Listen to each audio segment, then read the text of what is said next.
I'm Lee Cowan, and this is Here Comes the Sun, a closer look at some of the people, places, and things we bring you every weekend on Sunday morning. Sandy Duncan was a capital E entertainer of the 70s, appearing in commercials, variety shows, even cartoons. But as Rocca shows us, it was her role as Peter Pan that just might be her most memorable. She wore this costume, she says, 554 times. I felt joy every time I did this. I don't think I had a bad show. She's not the bragging type, but you can still crow. I can still crow. Dance, not so much. Pretty close. In fact, pretty close. She's still kicking. I think I let my You're taller, your legs are longer. Yeah, that's why. Now I'm aggravated. Okay, cut. More exclusive excerpts from their conversation are coming up a little later in the show. How did it feel being up in the air? Great. Yeah, it did have to catch up. I'd fly into the wings and push off the light poles. I mean, I was that daredevil and loved it so much. And really daredevil. I mean, you were coming out to almost to the balcony, basically, right? Yeah. Way out into the house. Way out. And was that you saying, no, I want to go farther, I want to go farther? Well, I pushed a bit. I mean, they were completely professionals who knew what they were doing, but I go, you can push it a little. I can disappear into the wings would be nice, and then swing back so that you lose me for a moment. It must have been exhilarating. It was exhilarating. Then Connor Knighton brings us the unlikely trend of libraries becoming bustling social hubs of activities and technology. And no more shushing. I tell you what I'm not seeing here. I'm not seeing a ton of books. Yeah, no. We have 3D machines, we have robotics, we have 3D pens. While there are still plenty of books, the redesign allowed the staff to rethink how they were displayed. It was more about the engagement, how we wanted our public to engage within the library. And it wasn't at the shelves. It wasn't just grabbing a book and then leaving. We wanted them to stay. Across the country, library attendance has declined 21% from 2009 to 2019. But borrowing has actually increased. It's just moved online, as collections have shifted from physical to digital material. That's caused libraries to shift their thinking in terms of what might bring people through the doors. That's all coming up right here on Here Comes the Sun.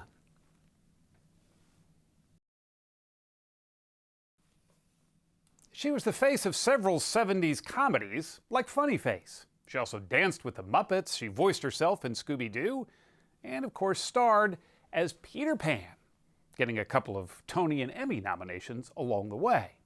Here's Rocca with Sandy Duncan.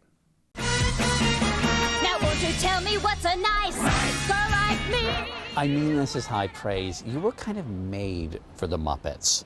I was. Right? I mean... I related more to them than a lot of actors I've ever worked with. I just love doing laughing. It sure beats sitting at home watching it. In the 1970s, Sandy Duncan was everywhere, starring in family comedies like The $1 Million Duck. When the dog barks, the duck lays an egg. I don't know why. Well, that's not the way my mother explained it to me. Oh, Kizzy, you needn't be afraid. You keep my secrets and I'll keep yours. Earning an Emmy nomination for her performance in Roots. I'll protect you, Kizzy. I'll always protect you. It can't be. It is. Sandy Duncan. Help! Somebody help me. Teaming up with those meddling kids of Scooby-Doo. Sandy Duncan, glamorous Hollywood star. And during commercial breaks, hawking a certain snack food. Eating wheat thins, one after the other. Though it turns out it's a rival cracker she now prefers. I love Triscuits.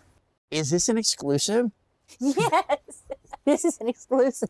But for many, Sandy Duncan is suspended in time as the boy who wouldn't grow up, dazzling audiences in the 1979 revival of Peter Pan.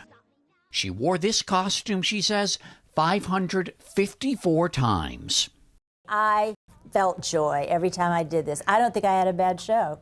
She's not the bragging type, but you can still crow. I can still crow. Dance, not so much.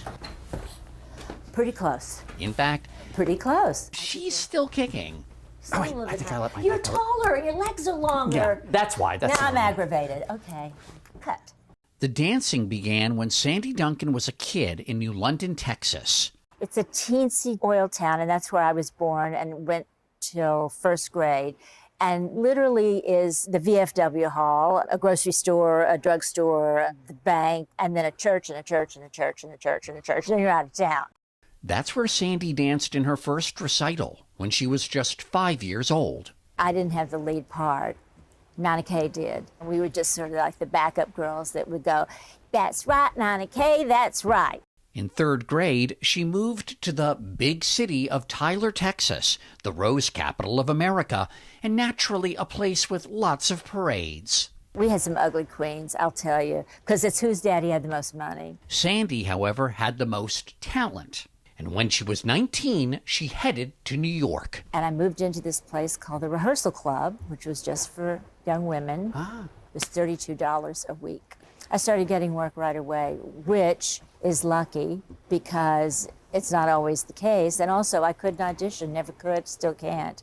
I stink. She auditioned well enough, though, to book a series of commercials for United California Bank. I've had a real good month. Yes, sir, no complaints. You don't hear me complaining. That got her noticed for her quirky sense of humor.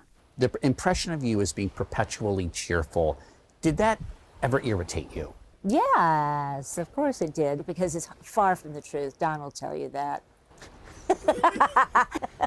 Dawn is dancer and choreographer Dawn Correa, That's pretty. Duncan's husband of 42 years. They have 2 sons and live in Connecticut. Is there singing and dancing that goes on in this house? I grab her occasionally and she goes, "Get away from me." We tried to do a jump about 2 or 3 weeks ago. I said, let's just see if we can jump in the air. Well, it wasn't so easy, but It was okay getting up, but then when you land, your whole body just shakes. What did it feel like to dance with each other? you just knew you were never going to fall. You were never going to be dropped. There's a thing of us doing at the Palace, Irene and Vernon Castle, and we had to do these really incredibly fast turns. He's just sure. She's a very strong woman. So she has been through a lot. It's made her stronger and stronger. And, you know, she keeps saying, "Oh, I can't do this, I can't do that." Well, she can. Duncan's resilience was proven long ago. Back when she was 24, she was cast in her own sitcom on CBS. Funny Face was a hit, but 3 months before wrapping the first season, Duncan just knew something was wrong. And I started to get these hideous headaches that I could barely function. And then my eyes started getting, like I had Vaseline over one of my eyes. And they kept saying it was nerves because it's my first series. And I kept going, no, I'm hyper, but I'm not nervous. One doctor recommended sleep. I thought they're going to give me a shot and I'm never going to wake up. And so she visited more doctors. Of course, there's no CAT scan and no MRI. Right. They didn't exist. And they found it in the surgery that there was this big tumor that was attached to the orbit of my eye. They severed the optic nerve, and that's why I have no vision. No vision at all in her left eye. And forgive me if this is too graphic, but how did they even get in there? They saw the top of my head off. I have holes and scars all over the place, and then they stapled it back on.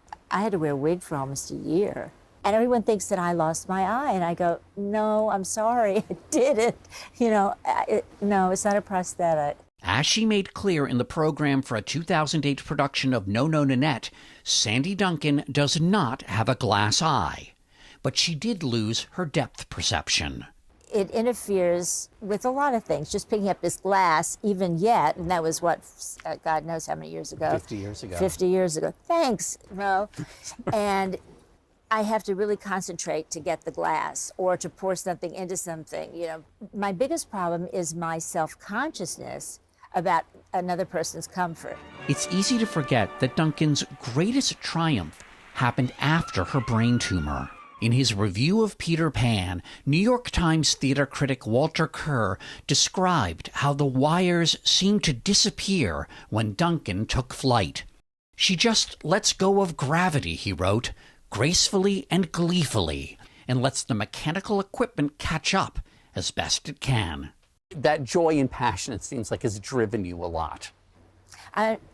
I'm not sure what you were meaning about wires. What? Oh, he said, I was rereading the New York But I Times mean, what review. wires? Oh. Anyway. More from Mo Rocca and Sandy Duncan coming up in just a few minutes. But first, the dim halls and dulcet tones of the library reimagined.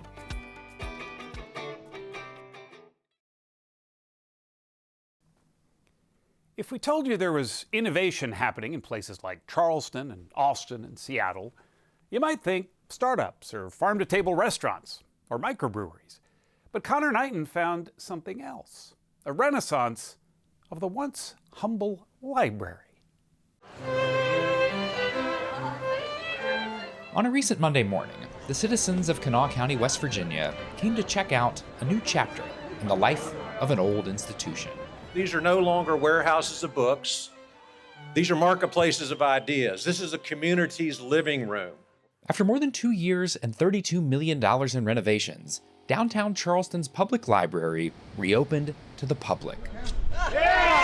Inside, visitors discovered a brand new cafe, a tool lending library, an idea lab full of the latest technology. There was an excitement you could see and hear, which is exactly what the librarians were hoping for. Librarians from time immemorial, Are we beyond the age of shushing? We're beyond the age of that, yeah. Erica Connolly is the director of the Kanawha County Library. From podcasting booths to computerized sewing machines to augmented reality screens, the facility has been updated for the modern age. Well, so I tell you what I'm not seeing here. I'm not seeing a ton of books. Yeah, no. We have 3D machines, we have robotics, we have 3D pens. While there are still plenty of books, the redesign allowed the staff to rethink how they were displayed. It was more about the engagement, how we wanted our public to engage within the library. And it wasn't at the shelves. It wasn't just grabbing a book and then leaving. We wanted them to stay. Across the country, library attendance has declined at 21% from 2009 to 2019. But borrowing has actually increased. It's just moved online, as collections have shifted from physical to digital material. That's caused libraries to shift their thinking in terms of what might bring people through the doors. Good morning, welcome. Good morning, welcome. Austin Public Library Director Roosevelt Weeks begins each day greeting patrons as they enter the downtown branch. Hey, boss, what's going on, man? The 200,000 square foot building fills up fast. I mean, you've been open for all of 9 minutes at this point, and it's bustling already. It's always like that. People come to Austin's library to play board games, video games, games of giant chess. Alongside the actual books, there are Chromebooks and MacBooks to check out. The teen area hosts jam sessions featuring the library's collection of guitars. What do you think is the most unexpected physical item that you can check out at the library? Seeds. Seeds? Yes, if you want to plant a garden, we have seeds that you can check out. So that's not something you have to return, right? There's not late fees on seeds. The return is, come show us what you got from your garden.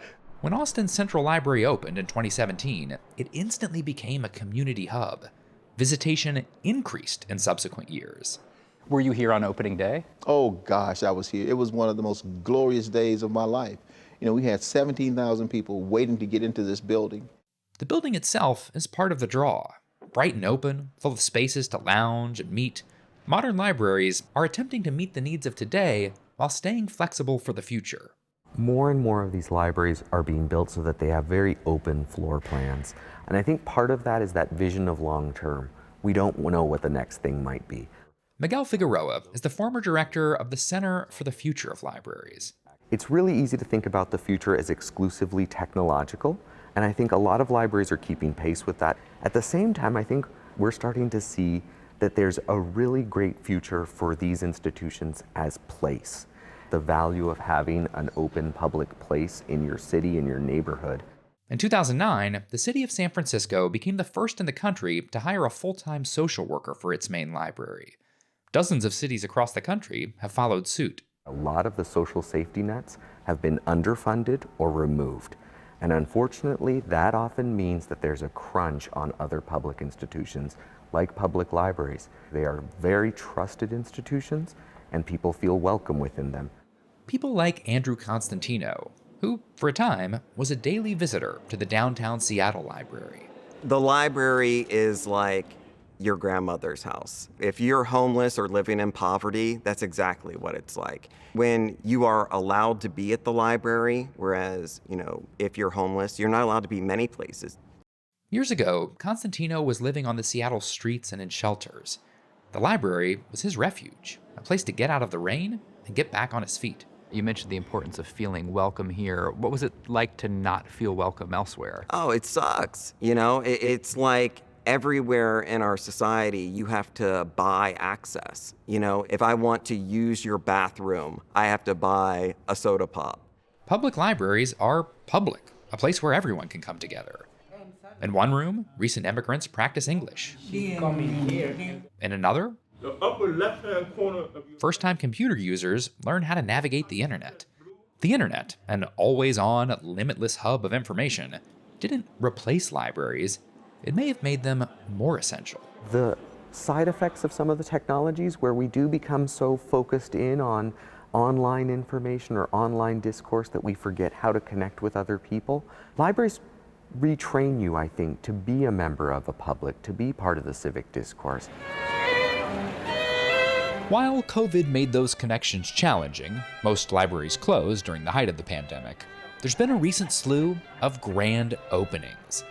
Newly renovated libraries have popped up everywhere from Flint, Michigan to Fayetteville, Arkansas, from Spokane, Washington to Washington, D.C. I really think that far from any idea that some people might have that the library is somehow obsolescent, or irrelevant, it's actually the opposite. I think that our society as a whole needs more institutions and public areas that are like the library. It's much more a model for how we should treat other people than just an artifact of the past. I love the work. I just love the work, and I always have. After the break, more with Sandy Duncan.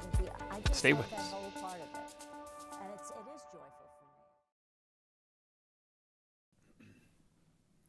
Welcome back. As promised, here's more from Sandy Duncan, who flew into our hearts 40 years ago as the boy who never grows up in Peter Pan.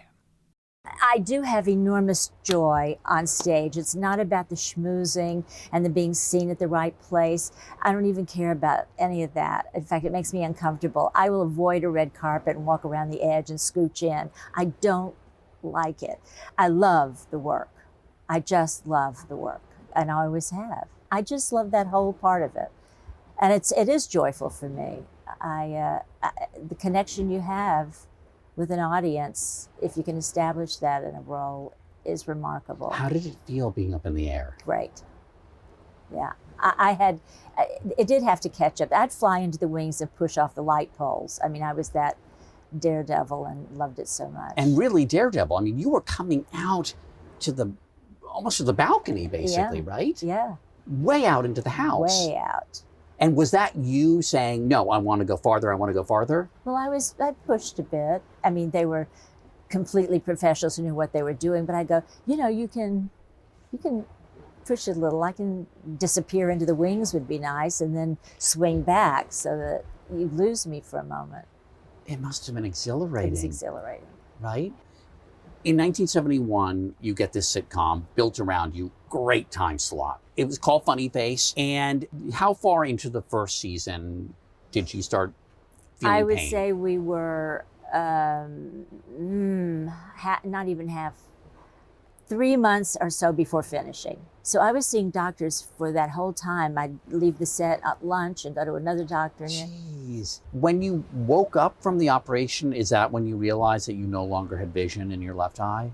Yes, but they kept thinking, I don't know why maybe they're just trying to give me hope, looking back on it, but they kept acting as if there might be a return of vision, and of course there never could be. Was your mother there when you woke up to kind of break the news? My mother and dad, I remember coming out of it and I was amazed because I was sure the night before this surgery that I was going to die, pretty committed to it. I was calm about it, that, people die at all ages, and that's what it is. And I'm sitting there about to have my whole head shaved for the surgery, and in walks this vision, swirling head. It was Lucille Ball. Right, just as you're prepping for surgery. Yes. Your head is getting shaved. And she, right before they were coming in to do that, and she went out in the hallway. She said, "I'll be right back." And she took my dad aside, and she said, "You got somebody to look after that gas station?" And my dad said, yes, I do. Thank you. Because we'll get somebody, to take care of that for you if you have to be here and da-da-da-da-da. And then she came back in my room and sat down, and she said, and she had a little Limoges box. And she said, "Now I want you to take this. I want you to put all your pain in there." Gosh, wow. Do you still have that box? I think I do. Yeah. I hope so. I think that the 1970s were a heyday of TV variety shows, and you got to do a bunch of them. Mm-hmm. Which of the appearances that spring to mind? Yeah, you're right. Everybody did a lot of those. I had a couple of my own, and I liked the ones I did more with other people. Oh, the one that I loved the most was a tribute to Richard Rodgers. Mm-hmm. And I met my husband of 41 years on that show, and we didn't get together then. We danced together for the next 10 years or so, on and off. If I were doing something, they'd go, "Let's get Don Correa," And I was going, as we went on, "Oh yeah, let's get Don Correa." And then I thought, he's cute. He's really cute. He stayed with you. Yes. That memory of it. It did 10 cents a dance. That's correct. It's a great number. And he's dancing in there with you, right? Oh yeah. Yeah. And lifting me and throwing me around. And I was just about getting a divorce during that period. Mm-hmm. So he got cuter and cuter. And we ended up doing a nightclub act for Vegas soon after that. And he was one of the choreographer said, "Let's see if we can get Don Correa." And I said, "Oh, he's not going to do it. He works all the time." Right. And he did do it. I thought, let's see. And one day in rehearsal, we just started, and he got a call, and we were on a break, and he came back, and he said, "It's Liza Minnelli's. They want me to do her act." And I'm like, oh. There it goes, the romance and the show too. And he didn't leave. Right. He stayed. He stayed. Yeah, exactly. That's when you knew. That's right. Right? Yes. I'm Lee Cowan. Thanks for joining us. We'll see you here next time on Here Comes the Sun.